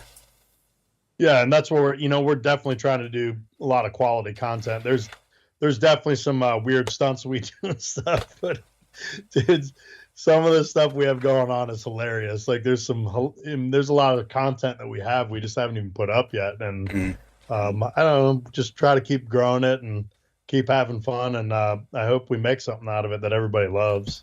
I'm sure, man. I remember when I was in high school and Nitro Circus came out, I watched every single episode. That song comes on when I'm at Ray's and I'm like, yes. Nice. When I was thinking of stuff for us to chat about and talking to like Joe and people about like Section 8 and just kind of the timing of that era and you building stuff, have you ever thought about how crazy the timing had to work out, where like if anything happened differently, you might not have even started building ramps? Nobody's ever asked me that. Man, that's, I mean, dude, life is nuts. Like, because life takes turns that you don't ever foresee coming. Yeah. Like when you think you're totally set, like, no, I'm good. It's like, no, it'll kick you in the balls, man. And like, yeah, I mean, dude, if I would have gotten hurt doing anything or like gotten an injury that I probably wouldn't be building ramps, or I don't know. I was so driven, everything that I did. And the first time, man, it was so weird. Like, even like BMX was funny for me because like I wouldn't drop my skateboard. I'd seriously skate it every day for like 10 hours a day, and that's all I did. And then I got on a bike, because like I saw some kids riding and then I just was progressing at it really fast, and they're like, well, you should ride. I'm like, I mean, this is cool. I'm still going to skate or whatever. But then I started breaking parts on the bike and getting new parts. And then it just never stopped after I started breaking my parts. Like, and then I just met this whole crew in Lakewood, and that's down the road from where I lived in Cleveland area. Man, there was like 50 people that rode BMX. Wow. There was one kid that rode BMX in my town. Yeah. And I got another kid that I skateboarded with to like start riding BMX. So we had 3 of us rode BMX in our town. And then we started going to Lakewood, and there was like 50 kids on BMX bikes. And it was like blew our mind. Like, so I went there every single day after school, and we just rode with that crew every single day. And wasn't even watching BMX videos. Yeah. It's like I literally saw the movie Rad, thought it was awesome, and and I saw 101 freestyle tricks. That's like the only videos I saw. And I started riding in 92. Wow. I was 16 years old, and I started riding with these kids every day. There was this kid, Tom Barry, that was like the sickest dude ever, and he still has done shit till this day that I feel like people haven't done. Is that the guy that was at Ray's?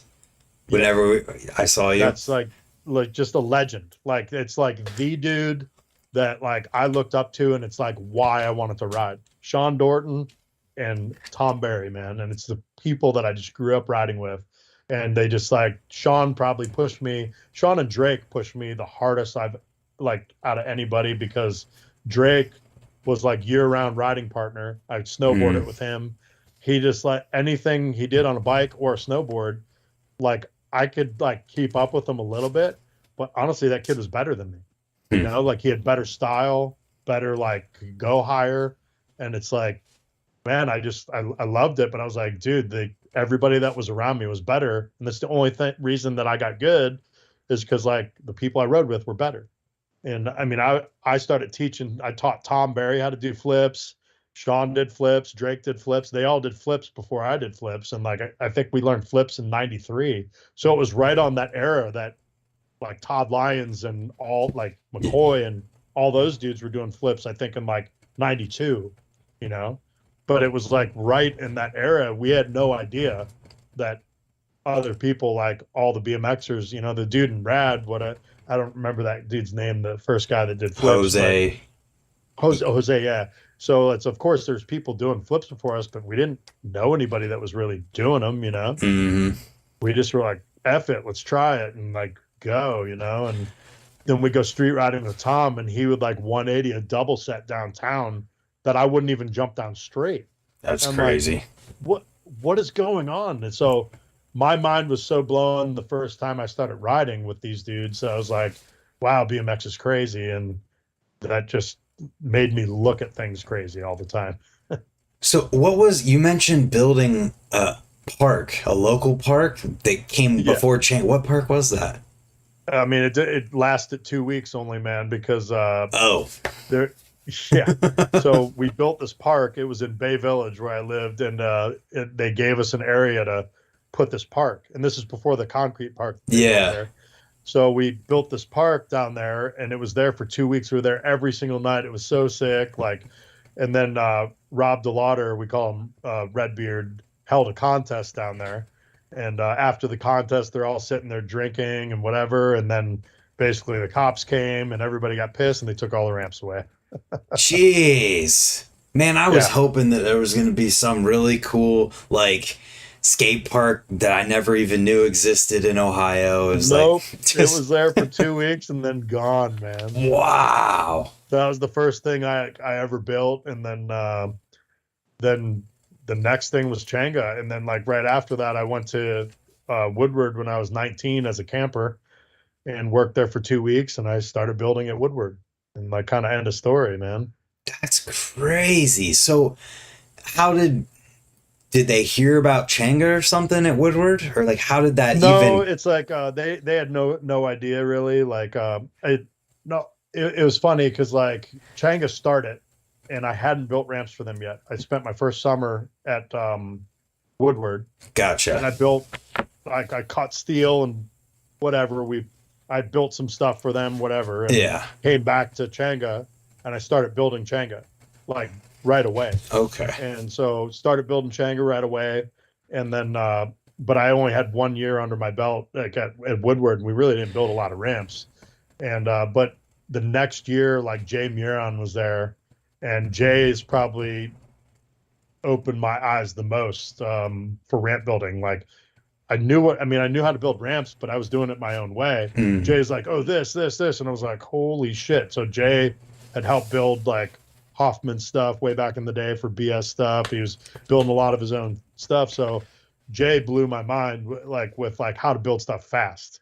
And then I met Mark Podersky, who had took a couple years. He used to be the main builder at Woodward. He came back, and this is when we were building all the B3 stuff. He came back and basically he took me under his wing, and I just was a sponge and learned everything from him. But he didn't like any of my ideas. And the reason he didn't like my ideas, he's just like, we should just build this quarter pipe here. I'm like, that's not what anybody wants to ride. I want to build this crazy thing that's never been done before. He's like, no, nobody's going to like that. But he just wanted to get his job done, get out of there, whatever. Yeah. Nothing against Mark at all in that respect. I got it. So I'd have to fold a lot of times and build what he wanted to build. But when he wasn't there, I would go nuts and build the craziest stuff. Like it would just be in my head. And he's like, how are you even going to do that? I'm like, I don't know. I'm going to make this 4-foot radius. It's going to be elliptical around this 14-foot radius. He's like, I didn't know how I was going to. He's like, well, how are you going to figure that out? He went to school for like engineering, and it was like, he couldn't figure it out. I'm like, I don't know. Go build your hip over there and just let me do this. And then I would just start figuring it out. I just wouldn't I looked at everything. Dude, I don't know math at all. Like I'm horrible at math. And I just looked at it like if I could draw it up, I could build it. And like, I could do 3D sketches, like it's a no brainer. And I'd just draw this stuff up and then he'd walk over and he'd look at it. He's like, well, never thought of that one. And I would just laugh. And I was like, I'm figuring it out, man, whatever. So my first couple elliptical things, it's so much easier how I do it now, but I just was like eyeballing it and cutting these things. It was insane. What's an elliptical? So when you ellipse like a corner, like the thing in lot 8 that I'm talking about, there's like that real steep wall. It's like 4-foot radius, goes up a real steep bank. And then, but it's like elliptical from a 4-foot radius and it goes to a 14-foot radius. So it ellipses around the corner. So where in lot 8? It's against the wall in lot 8 in between the bowl and, there's like a pyramid with a little flat bar on it. Yeah. I called it Murphy's Law because pretty much anything that like could go wrong went wrong building the thing. Oh, the Wessel wall. They call it the Wessel wall. Right? Yeah, and I always called it Murphy's Law is what I called it. Okay. But it's the Wessel wall because I built that thing but it's the first elliptical corner I ever built. And when you're talking about elliptical corners, I built a bunch of them now, but it's like, say you have a 6-foot radius and it needs to ellipse to an 8-foot radius. Yeah. That'd be like a super easy one to build. The first one I ever did was a 4-foot radius to a 14-foot radius. Nice. And somehow I don't know how I figured it out. It was like, but it's weird because like I left that tranny go all the way over the whole pyramid. So it's a 4-foot radius that hipped over the whole pyramid and coming down so it was like probably the wildest thing I ever built. And Mark was like freaking out that I built it, but I'm like, this is just what I want to build. And I figured it out. So like, if you're not doing math, is this stuff just in your head? Like, if I can see, dude, if I can see it, I'll build it. It's like, I am not doing, dude, I can't add fractions together. Yeah. Still to this day. If I'm going to add like a measurement together, I take my tape measure and look at them. I'll measure the length out with the fraction, make a mark, measure the next length out, and then measure the whole thing. That's how I add it together. I literally can't do it. And I had learning disabilities all through school. And I can learn math, but somebody needs to teach me a different way. Yeah. The way that was taught to me in school, I couldn't do it. Man, this is fascinating. So if I visually can see it, like, and I can draw it, all I did was take what Mark did show me. Mm-hmm. There's a rhyme and a reason how you build a quarter pipe. Yeah. I took like the platform that he gave me basically was the fastest, used the least amount of material, and you could save a lot of lumber. And he showed me that method. I take that method and implement that into weird stuff. Yeah. So I'm just like, I'm going to do this. Well, how are you going to do that? I don't know, but I'm going to do it. And then they'll come over and look at it and go, oh, wow. And after you do it, you get better at doing it because the first way I did it was horrible. Yeah. I would do it totally different now. And I think I just learned different techniques, and it comes down to like, dude, the lowest guy on the totem pole, you can gain knowledge off of that dude because he's looking at something the different way. And it's like, be a sponge on everything. Mm-hmm. Always listen to what people are saying. I'm very anal about like how I want things, and I've gotten in a lot of arguments over that. I don't really care how it's built a lot of times, as long as the outcome is the same, and as long as you're not taking, like, if my method was like faster or something like that, that doesn't mean it's the method for you or him or whatever, because I don't want it to be dangerous for anybody else. If you do it this way and it takes you 2 days longer to do it, that's fine. Just do it. Get it done. As long as this is the outcome, it's smooth and whatever. So I've never cared about that so much. But if it's going to take you 2 weeks to do something that we could have done in 2 days, you got to change. Right. Or you just got to understand people's strong points and their weaknesses, put the guys on their strong points on their things. And if that's your weakness, I know you want to build that and you want to get better at it. This isn't the job for it. I'm sorry. It makes sense. So you say you're going to design a skate park today and you're just like blank slate. What's your approach to that? Man, it's hard because like Chango was fun because there's poles in the way and it was so weird. And it's like, go back to that space and people love that. And the ceilings were only 14 feet tall. Mm-hmm. A lot of these buildings we go into, it's like, sorry, we need a 42-foot tall ceiling. Yeah. Well, why? Because I'm building 3 levels of ramps and it's like, you can transfer out of this thing. You know what I mean? So if there's a blank slate, it can be real expensive. Yeah. But use Simple Session as an example, because that's just like an arena with a seating around it. We haven't done the arena for almost 3 years now, and they're going back to the arena in 2025. I see that, yeah. And I cannot wait. I literally am fiending for it because like it's going to be fun to like draw stuff for that thing. And it's been really hard the last couple of years, like because like I have stipulations every single time. I never am like free to do exactly what I want. And maybe that's bad, you know, like maybe nobody wants that, you know. It's like I hear about people bitching all the time, but it's like Rob Darden called me one time straight from Estonia. He's like, why the hell would you put an 8.5-foot tall spine right after the box jump? That's funny. And I was dying laughing. I was like, because like when people put stipulations on things and they like, you have to put this in. Okay, I'll put that in, and you're gonna really love where I put it in. So an 8-foot spine is a stipulation. No, I did an 8-foot spine for X Games one year. I made this one 8.5-foot tall because I wanted it to be the tallest one I ever did. You know? Okay. So I was laughing because I'm like, well, 2 things, dude. If you don't want to jump the damn spine, just do it was steep enough. You could just do an air. Like, look how mellow of quarter pipes people are airing out of, and they're airing 10 foot high. Yeah. Out of like a 6.5-foot, like way super underfoot mellow. Like people have figured it out. Yeah. I could air quarter pipes high, but they had to be steep. You know, and I was terrible at airing vert, but I could air out of like 6-foot quarters, 8 or 9 foot. No, these dudes are airing out of like stuff that's so mellow, and they're going 10 feet high. It's like, okay, I'm going to have a pretty steep quarter pipe after the thing. Yeah.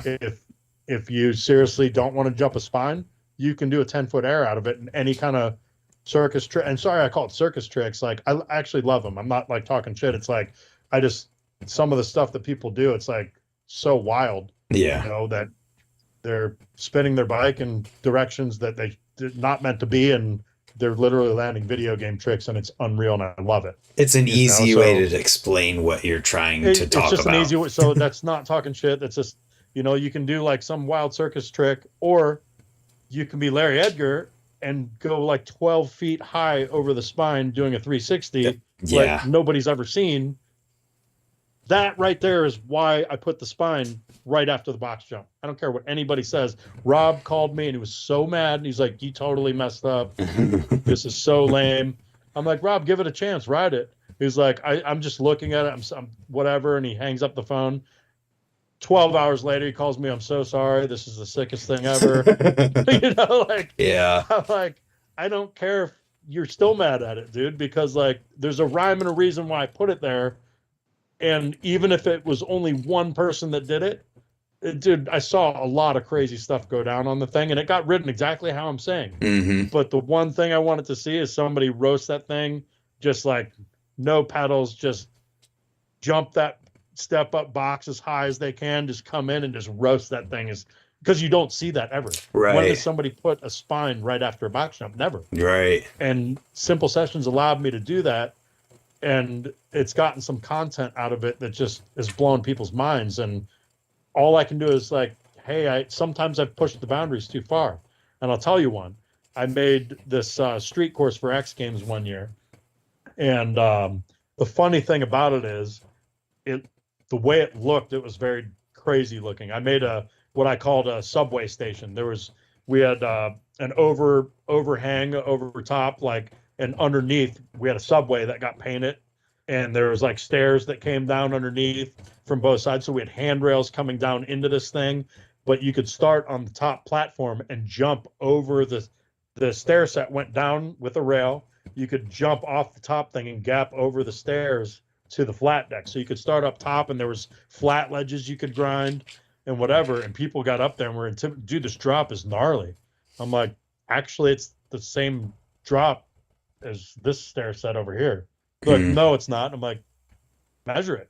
It's the same exact drop that you rode yesterday, because like it was like split up into different contests. Like at that point, we had like a double set. We just had a rail jam on, and people were tail whipping down it, whatever. Like, dude, that's too gnarly. Like Aaron Ross freaked out on me. He's like, dude, that was like way too gnarly. Like, he gave me some props too of like, I would film a video part in this, but not for X Games. I'm like, Aaron, it's the same thing as that stair set. You're whipping down and 180 or doing everything down. He's like, no, it's not. I'll put a tape measure on it for you. Yeah. And you're jumping this to concrete. This is to a wood deck with skate light. But nobody, like even skaters were like, F you, we're not riding that. And Scheckler was 3-ing down it, and like all kinds of wild stuff. So you could jump down and gap over this set of stairs, hit a bank, turn around, and then grind down into the dungeon, basically down below. It was just such a cool setup. But then years later, 5 years later, I see Aaron somewhere, and he's like, dude, remember that thing you designed? How that was like one of the best X Games courses like ever. I'm like, Aaron, you like told me, like, I was like, damn it. So it's like, it's so hard, Brant, like, because I have all these ideas in my head. I've like pushed the boundaries where, hey, maybe I pushed it too far for that contest. I just, the year I did Red Bull Skylines, like I made this thing where you could jump off the back of the box jump up to a step up, and then you step down and do a 180 into a wall and come down underneath the whole thing and jump a box jump back out, which kind of led to Baz Keep doing all the walls. Yeah, because he called me. He's like, man, I stole this from you. And I'm like, dude, you didn't steal nothing from me. You're crazy as hell. It's like, but he got that idea off of making that thing that I made for Red Bull Skylines. And the funny thing about Red Bull Skylines, people ask me, like, how'd you get that idea? Actually, that idea is from 10 years old. I pitched that to build it at a skate park, and everybody's like, no. What? You know what I mean? It's like, yeah. Imagine pitching, like, there's no way we could put that in a skate park. It would kill people, Yeah. But, like, if somebody would have let me build that 10 years prior to that, I would have learned a ton of stuff that I wish I would have done differently, where I even asked Red Bull, I'm like, I have ideas that I've never done before, but they're like older ideas, but could you give me some opportunity and some money to like build these? I'll ride them myself. I'll test them myself, but it'll make this contest and the show better. And they're just like, no, we don't have the money. Yeah. And it sucks at that point where, man, there's a lot of stuff I would have changed and made a little bit better. It all worked, but there's things that like, there was one whole section I didn't even want to build, but they're like, no, we need this. And I didn't even want to do it. And it's like, I wish I would have gotten to do this other thing. So those are the things you're always battling all the time. And, some things work, some things don't. And it's hard being that designer. And it's like, a lot of people are just designers. The thing is, I'm a designer. I'm also the builder, usually the foreman and the fabricator and the guy sweeping sometimes. It's like, yeah. So you're wearing all hats, and it's tough, and it's like all the guys on my job too are wearing all hats also. They all done their own jobs. They all get it. It's just the whole time I'm there, though, I'm trying to take, they have to work so hard on some of these things. All I'm trying to do is take heat off of them. And like, how can we make stuff better and your accommodations better or whatever? And it's hard sometimes, man. It's a lot of things that you're juggling, and you don't need math to do it. Yeah, oh, I get it. So it sounds like, if you're talking about something like Simple Session or design something, you have all these ideas, and sounds like you might like pick a couple of them, or you have one that starts it all, and then you do you base things? Well, dude, you should see the amount of stuff I draw that no one sees. Oh, I bet it's crazy. Like those guys don't even see it. It's mental, like what I draw, and I'm like, it's way too nuts for the contest, So, but it fuels a lot of ideas for the rest of the year. Yeah. It's like, it's a real small design fee that I get for that. For the amount that I put into it, it's like, it's probably not worth it, but it is. Mm-hmm. And the amount, and I say that because it's like, it's not a lot of money. I love the people I'm doing it for, and I love that it hopefully pushes BMX and skateboarding. But the reason it's like all in worth it is because of those people, and I have like fuel for the rest of the year sometimes, or years to come, of ideas that don't even get seen or used. I'm like, I have this one, and I'll place that one thing in something. It's like, dude, where'd you get that? I drew it for Simple Session one year, didn't use it. Yeah. Makes sense. Makes perfect sense. It's like worth it.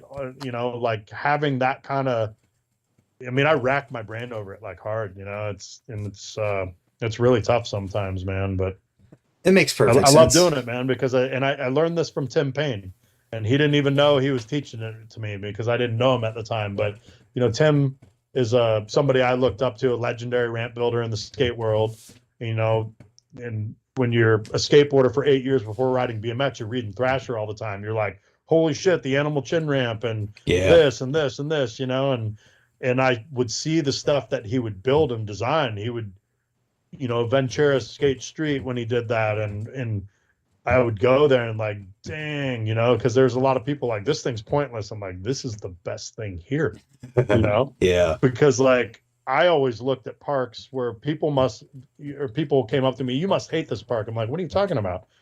Well, I know you would never, this is the worst park. You would never design this. I'm like, yeah, but you have no idea what I'm looking at, because no, I never would have placed anything here. I don't see the line you're hitting, and the line they're hitting is the box jump to the vert wall to the sub box. I don't see that.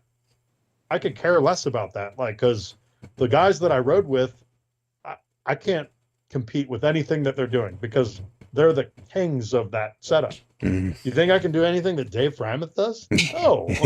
Can I do anything that Dave Asado does? No. But they're people that influence me in so many ways on how I design parks and whatever. But when I go to a park and see that, I'm looking at a place to take off and a place to land that's sideways. And I'm like, I have never seen anything like this before. Holy shit. So that's how people are like, how do you come up with these gaps? I'm like, that's the only thing I see when I'm walking in a building. Because I know I wouldn't design it this way, but now I'm going to. I'm going to make something that I can have this transfer in it, but I'm going to link everything together in between. Yeah. And then people would ask me, like, why'd you draw this way? I'm like, you'll see when we're riding it. Well, I still don't understand it, and we're building it. Okay, that's fine. He's like, well, don't you want to change it? I'm like, no. And then as we started riding it, oh, I see why we build it this way now. That's cool. Yeah. Kind of feels like a trails mindset a little bit. It is. It's like, to me, you're building stuff for everybody, but it's like hidden. Joplin, Missouri is probably the best example of that, which got changed for a really crappy reason. But I was hiding things straight in stuff. And they're like, well, where's the box jump? It's right here. It's right here, but it's inside of a bowl. Oh, yeah. And there's a spine coming out of it. And it's all, there's another problem that you create with those parks. You can only ride it one person at a time. Right.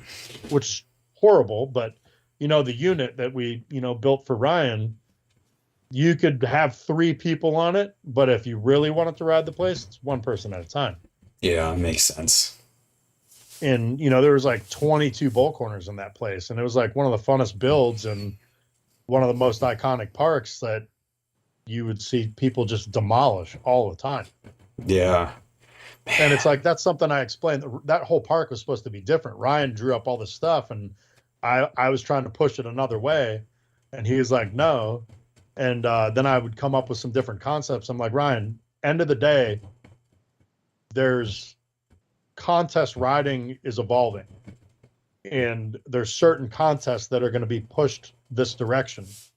You have, like, I put every element in here that you asked for, but it's in a way like, Ryan, you're already like can do all the tricks in the world. If you learn to ride the lines like more of like a pool or a bowl, and you could like transfer out of this and do your trick more like sideways or like over a hip, like, dude, you're gonna be unstoppable. I mean, look at his career. Yeah. Like, he's still like doing everything that he's like ever done. Yep. And it just went from that point, like after he got that, it went from the point of like he was riding back and forth doing, like detour laps and back and forth, to like after he got that place, he didn't lose a trick. Like, he just became a better bike rider. It makes sense. And could like do all the lines and do like, and as people came to the park, he started learning the stuff that other, how other people carved and did stuff. And I explained that to him from the beginning, and he's like, okay. And dude, he went all in on it then. I mean, you can't like there's been very few people that have gone all in like that and then given the facility to everybody to ride. Like, how insane is that? It's like, Mira did it, but it was like a tighter crew. He let people come in and ride it, but it's like, you get the call, you could go and ride the place. Like Ryan was more open with it. And I mean, dude, it's like what he did for BMX, and like on that level, it's what Travis did for motocross. Yeah. And I mean, with all the ramp stuff he had there too.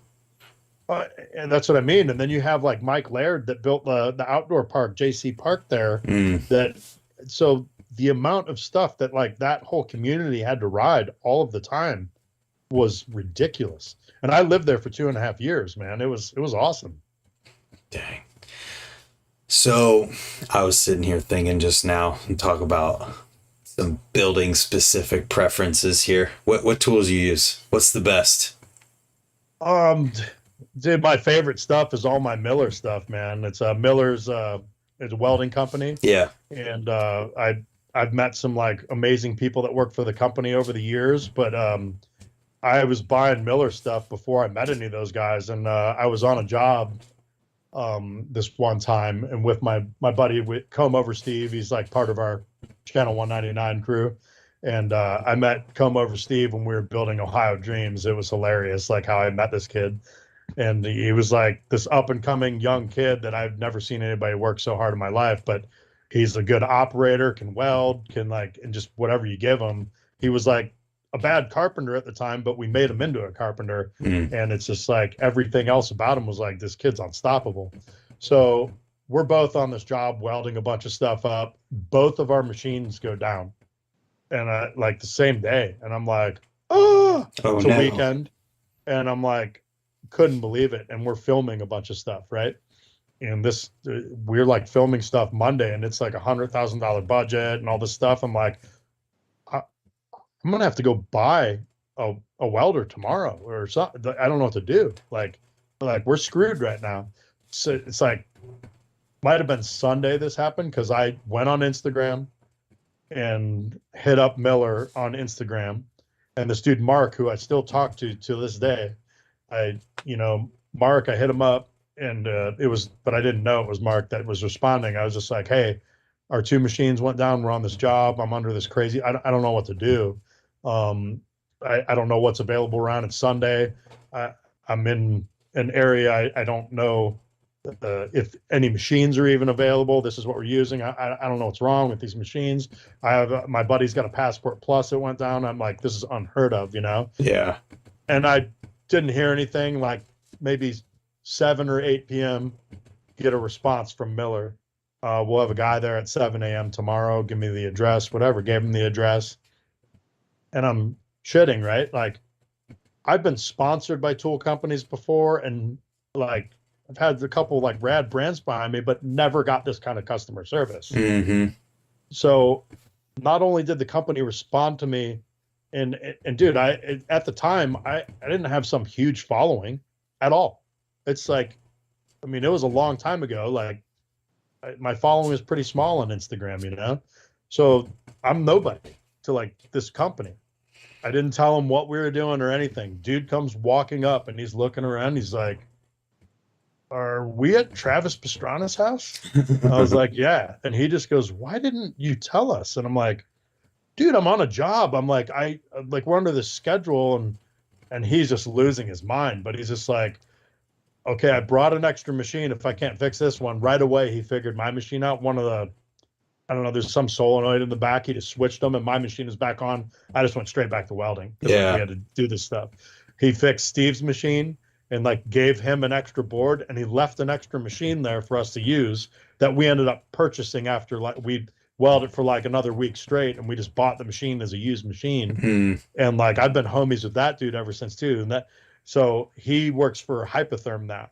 So like I became like really good friends with like them, but like just to get treated like that right off the bat, where a company even responds to you, I can't say enough like about Miller. I mean, some like, "Oh, you're just paying for the name." Yes, I would pay for the name. It's a little bit more than a Lincoln machine, but how I've been treated, uh, you know, like over the years, like seriously, all I'm ever gonna buy is blue. I'm buy a yeah. blue machine tomorrow, you know. So hands down, that's my favorite stuff I use. The helmets, like Miller helmets and all that stuff. And I'm not sponsored by them or anything. They've just given me deals on machines, and they've sent me test machines. They're like, "Hey, if you put a certain amount of hours on this thing, you get one for free." But most of the people only put like an hour or 2 hours of welding on it, and an hour of welding is a lot of welding. You Mm, know, a lot of people will weld like a bead, and it's you're only welding for like 35 seconds or a minute or whatever. So I was like, okay, well, how many hours for a free machine? And I forget what it was. It was like 6 or 8 hours. They get the machine back and they're like, "What did you do?" And I'm like, I mean, I used the machine." They're like, "You have 16 hours of flux core through this machine." And I'm like, "Yeah, I was welding outside. What do you, I did a job with it." And then, you know, so they had never gotten a machine back with that much time on it. There yeah. was like 32 hours of like time on the machine, and I just used it constantly. Like they wanted to, and it was like a prototype machine, right? That's So I funny. get one, and then they send me another one. So it's been an awesome relationship, man. And I can't say enough about them, just on the standpoint of like anytime that I've ever called or sent a friend to call, like they've always like treated them proper and like helped them out. Their customer service is amazing. That's cool.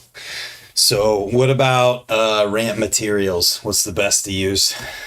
I love Skate Light. You know, it's I've used all the stuff out there. I've used Ramp Armor, Gator Skins, and there's stuff with every single one of the materials that is like goods and bads. Yeah, There's stuff that's goods and bads inside, but overall, like material wise, like Skate Light is top notch, man.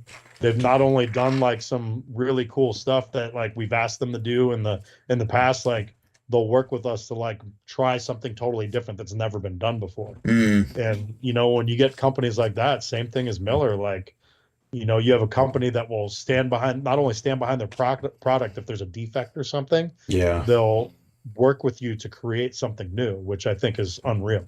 that's cool. So, I mean, when you have like a company like that that will do that, and yeah, their material is expensive, but you get what you pay for at the end of the day, you know? Absolutely. That's awesome.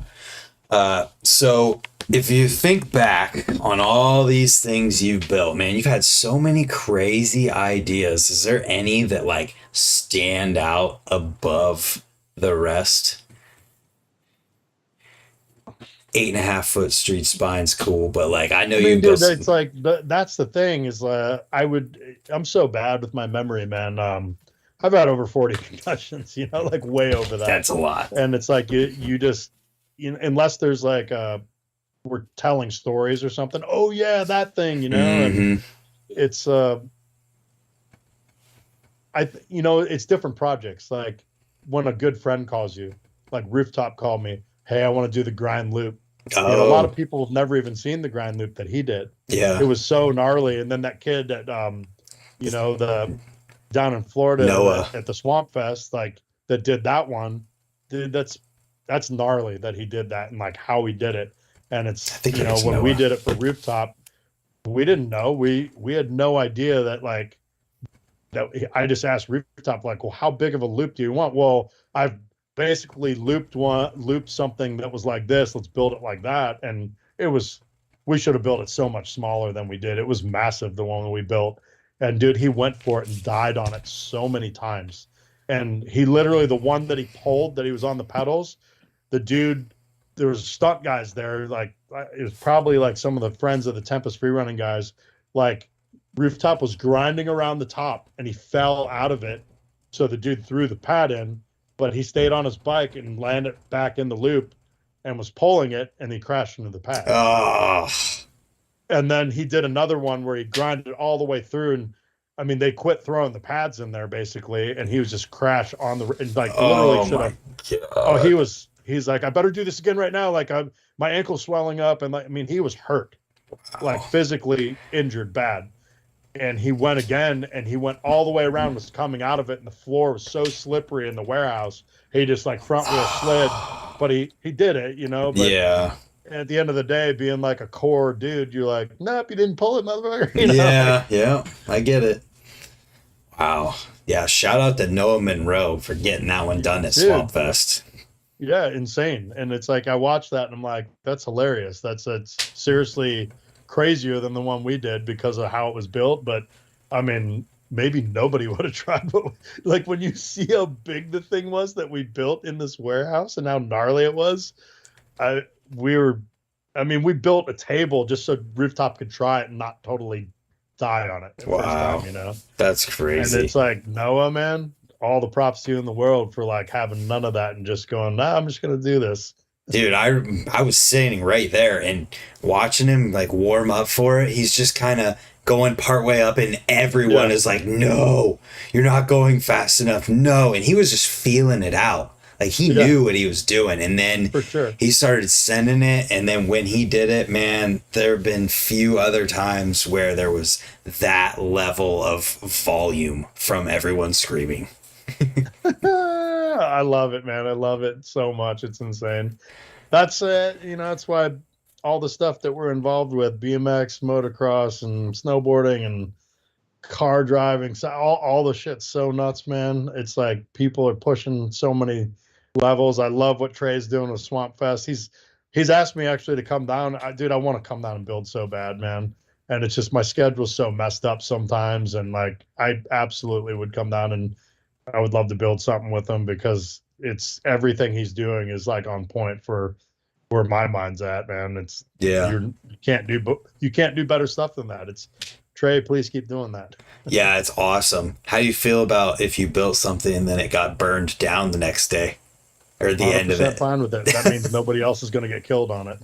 Fair enough. That's, yeah, it's Swampfest is nuts. And this year's course definitely was insane. The amount of, Oh, dude, it looked amazing. I wish I could have made it down. yeah. So yeah, man, we just chatted for 2 hours. Is there more to say? What, like, I don't know. There's always next? more to say, but if you want to cut it here, that's cool. I mean, it'd be awesome to come back on it again in a year from now or whatever, man. yeah, dude. We're going to be doing so much wild stuff like on our channel, and I hope people tune in to check it out. Channel 199 on YouTube, and Yeah, it's right here. I have it everybody pulled on up. there is awesome, man. So I have it pulled up. I'm hoping one day I can get some redemption for my Pastrana story that never worked out. I was at Interbike and when they did the go-kart with Pastrana thing, giving out wristbands, he gave me some and it was the same time as Nora Cup. So I gave them to somebody else because I was like, oh, I can't man. miss Nora Cup. And then Nora Cup didn't start for like an hour and a half after the time. So the whole time I'm there, I'm like, man, I literally could have been there right now. Well, I'm at Pastrana Land pretty regularly now, so I'm there pretty much full time. So you ever want to come there and hang out, and I'm sure we could go karting. I'd be Get down some for redemption. anything. That would be sick. But either way, I'm stoked. I'm pumped that you're going to be working on Simple Session again, it sounds like. Yep. And I don't know, man, just it's wild to think how went from building this park that got torn down in 2 weeks to Channel 199, building all these skate parks all around the world, doing all this stuff. It's been a wild ride, man, and I appreciate anybody I've ever worked for and done anything with, and I wouldn't be where I'm at without any of those people. So it's seriously been a wild ride, and it's nowhere near over yet. So Hell yeah. let's keep her going. Obviously there's that YouTube channel, but if people want to keep up on anything else, like where do they find it? Pretty much like I'm mostly only on Instagram. I don't really I try not to do a lot of social media. I was kind of off of it for a while. I mean, it's the way my business operates though. So you ever want to get on my social media, it's just Wessel Built, my company name. And you ever want to contact me there, I'm there. And usually anything that I'm doing, I'm posting on there. And that's I don't have a website or anything like that. I've kind of always kept it low key. My dad was always mad at me, like, why'd you start a website? I'm like, it just got so nuts that I was like giving work away. I'm like, what am I going to do with a website? People are just going to be more mad that I can't do their projects, and I'm just going to have to nonstop be like responding to stuff that I don't want to. It just made no sense for me to like do it, you know? Yep. I probably could have gotten some, you know, I mean, that's where it comes down to.